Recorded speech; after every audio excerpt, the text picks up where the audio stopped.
morning. Great to be back. I can't believe this. Freaking 4 years. Woo! What a ride. Rod started to talk about Taylor Swift, and I don't know if I was going to throw up or what. So what do you guys think about Taylor Swift? What is your favorite? Oh, I would go in a heartbeat. Are you offering tickets? Do you have some? I wouldn't. Yeah, Chris. What? Economic monster. I mean, she is really, I think, just one of the most impressive sort of units of business that has emerged in the creative arts in a long time. I mean, she writes a lot of her own music. Whether you like it or not, you have to hand it to her. She's a genius. But is she a person or is she a bot? Who cares? Good question. Who cares? Okay. Yeah, who cares? People love her, kids love her, everyone pays thousands of dollars to see her. Who cares? What about the U2 Sphere in Las Vegas? Is that something you guys would like to go and see?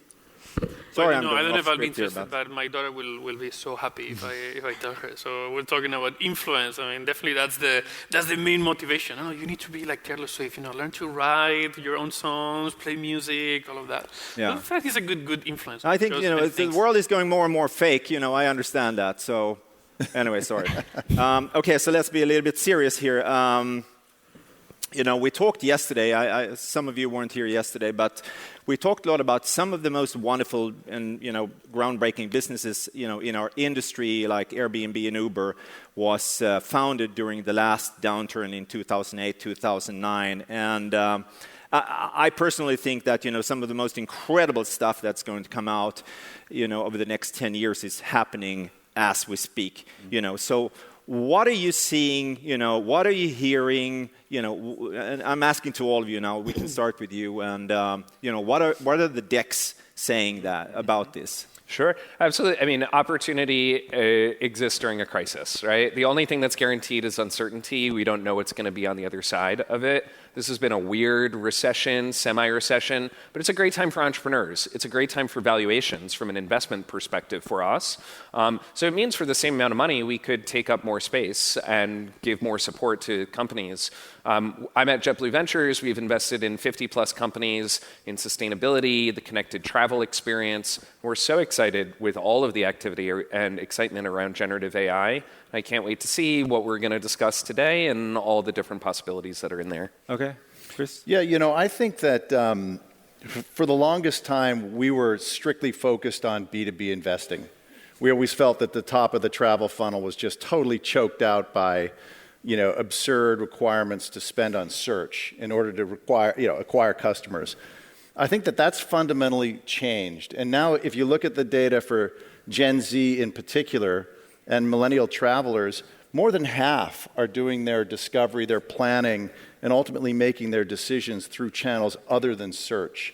And I think that now has sort of put a wedge of opportunity in what is, frankly, the largest part of the travel value chain, which is the very top.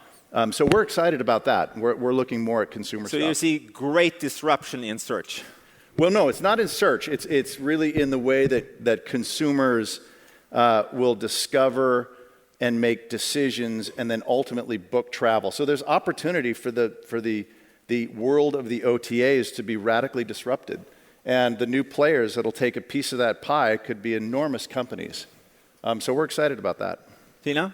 Well, I think now is the best time for investors in decades. Valuations are real. Founders are real. I'm seeing a lot of founders who are real founders, not the celebrity ones that we've seen in the last... what is real founders? A real founder is someone who's really engaged in profitability and growth of the company. Because we've seen a lot of founders who's in there for the show, for the great product that I'm launching, all marketing and hype. And I'm sure a lot of investors in the audience have seen different versions of that. So I think now is the perfect time for angel investors and venture capital to look into businesses. And now is the perfect time as well for real founders to show what they're worth. As I've said, valuations are real, money is tight, so only businesses that have a real proposition, a real model for success toward the long run would get noticed. And I see that in where I work right now, we're kind of, we scrutinize startup founders' ideas more. Yesterday, we saw a lot of startups presenting really, really great startups, right? But then you get the question, wait, did I hear that already? So you're kind of more critical on what really will scale out there. Okay. And so I think it's best time for all of us investors and you founders out there and everyone in the travel industry. So we look at the human factor, sort of we try to find the nuggets, maybe not so much amongst the ideas, even though we want that, but we want to find the real nuggets among the people. Louise? Yeah, I think I'm seeing something a little bit different in the valuation space in that good ideas are still pretty hotly contested in terms of people looking for, investors going after them. So valuations are, they're a little bit disparate, I would say. So good stuff's still getting pretty good valuations. The other thing, I think AI will actually bring home some new advantages to social, in that some of the larger players have the data to feed the models and benefit from that, but social, I think, has the reach and the potential to benefit from AI in terms of having businesses that before couldn't afford to do things, and AI will make it a little bit easier for them to do things. I'm talking smaller businesses that previously couldn't afford to have a marketing department or a head of marketing or technology. B2B tech is almost consumerized in a way and making it more easier for business to operate and reach its customer base. And I think social will be a layer that will benefit. Social, from interesting. That. Oscar, what are your thoughts? I think we're experiencing super interesting times right now. There's a number of trends that are happening at this moment that I think are super making this space. Even if people think it's a bad time for entrepreneurs because getting access to capital is challenging, I think especially in some areas we're seeing a willingness to change and explore alternatives. The fact that things are slow, the fact that there's more competition, more need for efficiency, is making, and I'm talking about B2B companies, investing in over 300 companies, and most of them, they have a B2B or B2C angle. So right now you have organizations that are like, well, let's not change anything because things are okay. And there's a number of organizations that realize we need to change something because otherwise we're going to get in trouble. And that's creating a lot of opportunities. So conversations that used to take long time right now, they're moving forward faster, and that's helping entrepreneurs secure customers. Because at the end of the day, you build a successful company because you have customers, because you have users. Still, there's many organizations very reluctant to change, and I think as we see like times progressing, we're going to see more difference between those that embrace technology and those that don't. Right. Like, particularly in the case of ChatGPT, I think is one of these trends, not just because what it represents, but what has shown everybody. Not everybody can go to ChatGPT, can explore and say like, hey, this is not perfect, but it's actually okay. It can definitely save a lot of time. I can get a lot of things done. Why my organization cannot use that? And that's making things way easier for many companies to adopt new technology. Additionally, we have the sustainability trend. It's a new criteria that suddenly comes where it's not just about doing what you want to do in a way that is good for your customers and is profitable. Now it also needs to be sustainable. So that's forcing change. That's helping organizations adopt new ways of doing things. I want to continue on the same thread here. Do you guys see an intensity of amount of pitch decks now, sort of, post ChatGPT, this Netscape moment of AI? Do you see, is there going to be much more pitch decks coming in? A friend of mine, he sort of run a successful VC firm. They were the first one that invested in Spotify. He said the problem now is it's so damn hard to understand this because nobody really knows what this animal is. And, they're getting pitch decks, and he said, we don't understand it anymore. So, yeah, I look forward to generations 5, 6, and 7 of GPT, where you can type in "make a pitch deck" for me instead of just making a few paragraphs. Make my job very easy. Yeah, that's Can you also have an answer that somebody that also can judge the pitch decks maybe? Well, absolutely, to synthesize everything that's out there, because I think we're drowning in data right now, and we need to know how to use it better. I think that generative AI, people are figuring out what the product market fit is for it right now. I don't think the long term is going to be around content generation. I think that's an exciting, engaging way to identify it right now, but I think it's so poorly misunderstood right now. I think generative AI is about the ability to take disparate data and tie it together in a way that's more comprehensible for people. You already have a single node where all of your travel information comes in. It's most likely your inbox or your SMS or your WeChat or your WhatsApp. Why can't I train an assistant on that pool of data so that way I'm able to tie everything together more quickly and export those contacts, share with my loved ones, let folks know where I'm going to be, and also identify gaps that are in there. So I think it's good. I welcome the volume. I welcome the lots of ideas that are out there right now, and we'll be able to sort out winners and losers, but only based on people having so many ideas right now. So Chris, do you see, are you getting more pitch decks now? More complex? No? And I think that, look, I think it's a real positive, actually, that this hype cycle is coinciding with the time of a lot of economic pressure. Because if we were back in the go-go days of free money, I'd be terrified that we'd be seeing just an overwhelming mountain of just bullshit. Yeah. And, and frankly, we've seen that in the past. I mean, there's, it's funny, we all lived through many of us lived through the dot-com hype. We then went through a cycle where everything had big data in the pitch deck, right? Whether or not, and then it was analytics, and then it was AI, and now it's ChatGPT. The reality is that the fundamentals of building a business have never changed, right? We're looking for people who are solving very difficult but very real problems in large markets that haven't yet been solved, that are novel and defendable, entrepreneurs who have the grit to actually get the job done. And you pull those formulas together, and people build enduring and interesting businesses that make investors money. I don't think any of that has changed.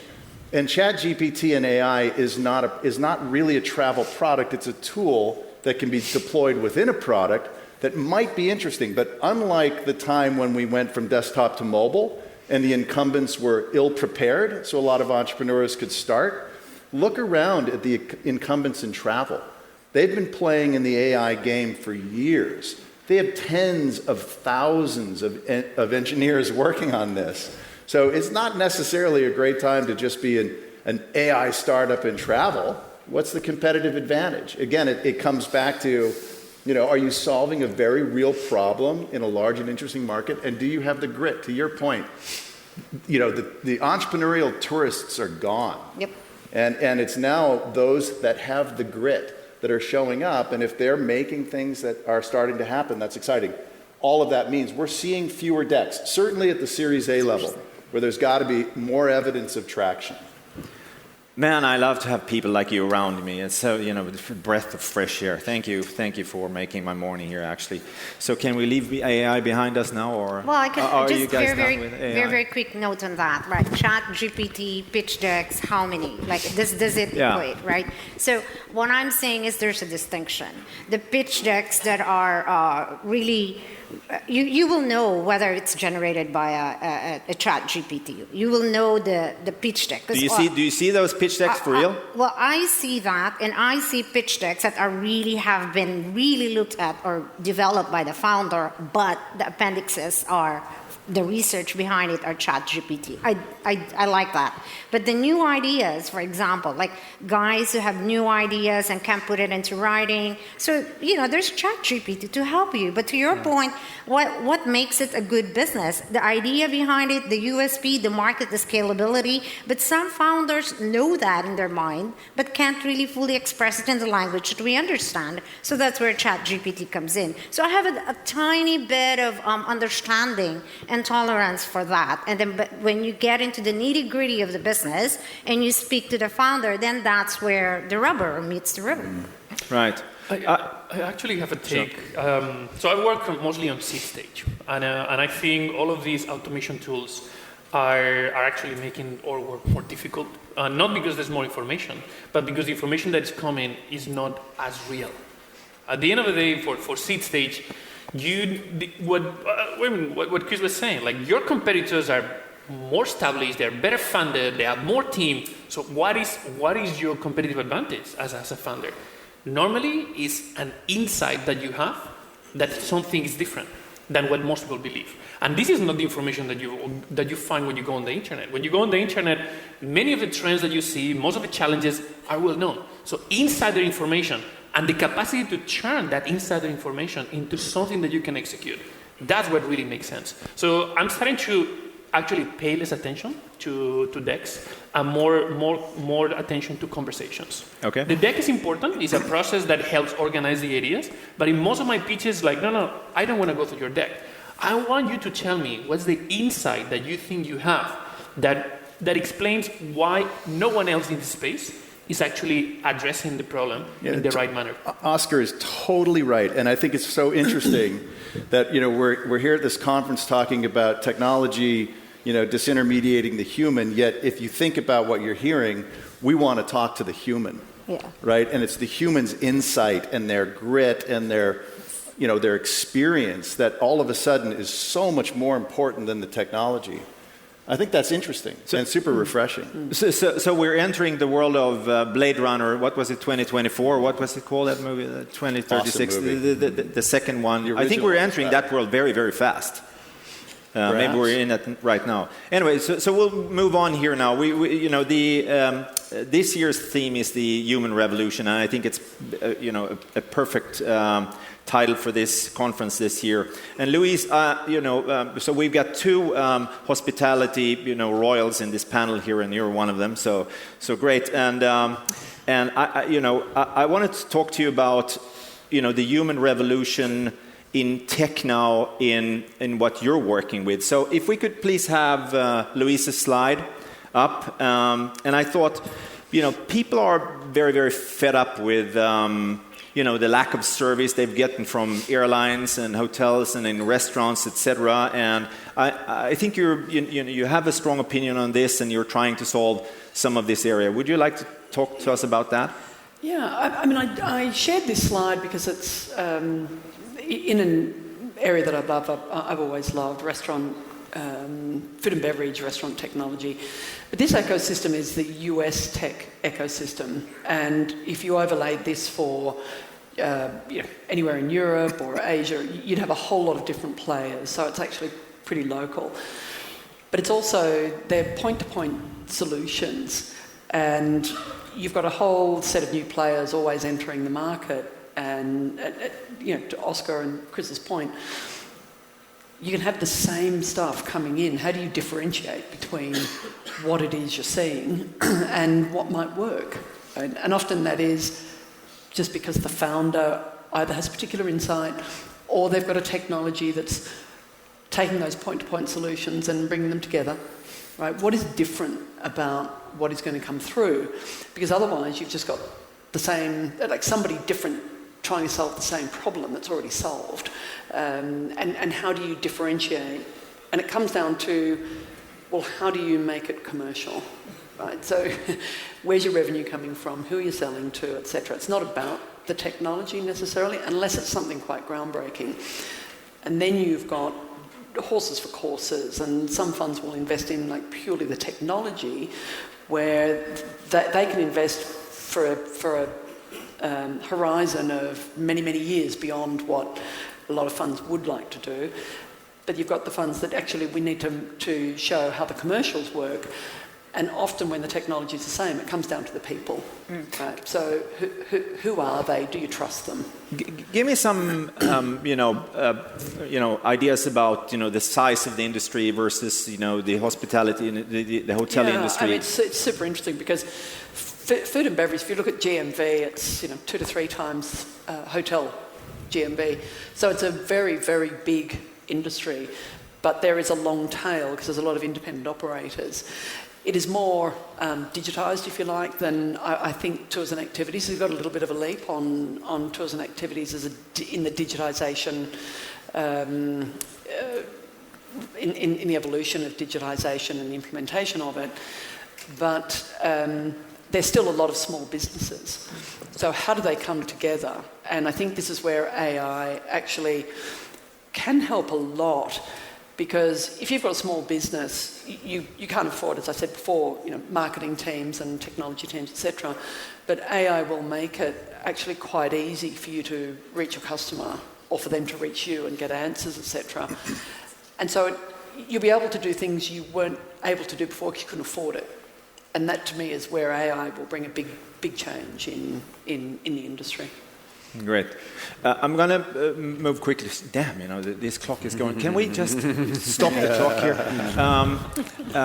I want to talk about it because one thing that we're all struggling with here in this room is, how do we get to our customers? How do we get to them, fairly effectively? And a VC friend of mine, he's not here today, and I won't mention his name, but he says what they try to do is disintermediate 5 American platforms and 2 Chinese a-holes, and because he means that they have too much power. And Oscar, I know that your firm is thinking a lot about this, and I think also you definitely don't invest in businesses that requires Google to go to market. What is your thought around how to get to customers cheaper, and what is your tell us a little bit about your approach. Well, when we think about innovation, particularly in the startups, we think about the product. And I'm a product person. I come from a technology background, spend a lot of time in product, and that's very important. And when we think about product in a holistic way, like a lot of people understand today that price is part of the product, and then messaging is part of the product. But you can embed in the product distribution. If you're able to embed distribution as a concept in the product, you can easily reach more consumers. That's something that in the B2B space has been called like product-led growth, where is your product the engine of growth of your company. But for consumer companies, that's quite critical because like 40-60% of the venture capital that is raised goes directly for customer acquisition. And that huge spend in customer acquisition becomes super problematic for startups to be able to be cash flow positive. And that limits innovation. And the reason why that happens is this concentration of the most scalable and easily accessible customer acquisition channels through the platforms that you were mentioning. So one of the things that we do as part of our investment strategy, and we're a very active VC. We're always among the top 3 most active VCs in the world. We have over 1,500 portfolio companies. We help the companies work together. We have the companies work together and build opportunities to cross-sell each other's services. No, like where Louise was sharing earlier her map on the restaurant technology. Well, there's many opportunities. If you know that someone likes a type of food, that someone likes type of things, there's opportunities to be able to sell and provide more services. If we think at food as another source of health, there's many opportunities for cross-sell. And this is kind of the approach that we take to be able to disintermediate and make sure that innovation goes to those that are able to create great products, not those that are able to raise enough capital to be able to afford to get enough eyeballs to present their products. Yeah, so what you're saying, don't come to you if you want money for a marketing plan. You're not the right... If you want money, if you want to grow your business, if you really want to take your company to the next level, we can work together. And the best thing is that our best portfolio company, the last time they made public their revenue, they were making over $500 million in profit annually. They never raised any money after us. The founders are all billionaires. They own 94% of the company, go on 6%, and we're all very happy. Oh, great! Very happy. So Stephan, you're obviously with JetBlue Ventures, one of the most successful corporate ventures businesses that I've seen. And of course, we could talk about why that is. But so what is your thought? You guys invest in so many different verticals. First of all, how do you figure out what to invest in and what not to invest in when you look at so many verticals? Well, we think about where we can be value add We understand how an airline operates. We understand the perspective that we can add. We understand non-air ancillaries in particular, as that's been a big focus area for JetBlue. But we're upfront about what we can't do and where we've got friends that can bring in other perspectives. I love this on the consumer side of things. If you want to ask somebody what it's like to go shopping for an airline ticket, don't ask somebody who works for an airline. I haven't bought an airline ticket in 6 years. I feel very lucky about that. But accordingly, I'm so out of touch from what it's like from a consumer perspective. So we got to partner together. And to the point about social and search and the breakdown between those two, we've got a few Gen Z team members on our team who are really wonderful and energetic. And I have to actually ask them and sit them down, you mean you don't look at Google Maps for restaurant recommendations? You just find it on TikTok?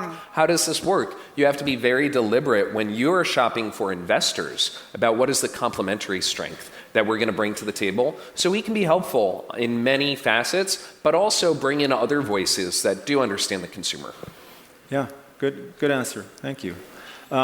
Tina, I was thinking about you. We were talking about entrepreneurs, this whole sort of human element. You're, of course, a super entrepreneur, started 2 airlines, a whole bunch of tech companies. And, my thought is that are entrepreneurs, really good investors? Because most investors that I know that is quite dry, boring people, Yeah, we had this panel definitely doesn't fit to that dryness, So. Well, I think so. I've founded 4 companies, 2 of which are airlines, 1 in travel technology, 1 is a marketplace. And I think founders do make good investors because we've been in the journey. We know what goes behind, under the hood, behind the car and all that stuff. And we kind of know the pains and the joys of being a founder. So as an investor right now, an angel investor, and we invest with VCs and PEs, I understand what you're going through. But at the same time, you can't kind of be as me because I've been around that, yeah? So one of my funds is invest in women-led startups. It's a small fund. And what we do is look at startups or innovation companies that are led by women or have products for women. In the aviation industry, for example, only 3% of airline CEOs are women, right? In the fund manager world, only 25% of fund managers are women. And the VC capital that goes to women-led businesses is only 17.5%.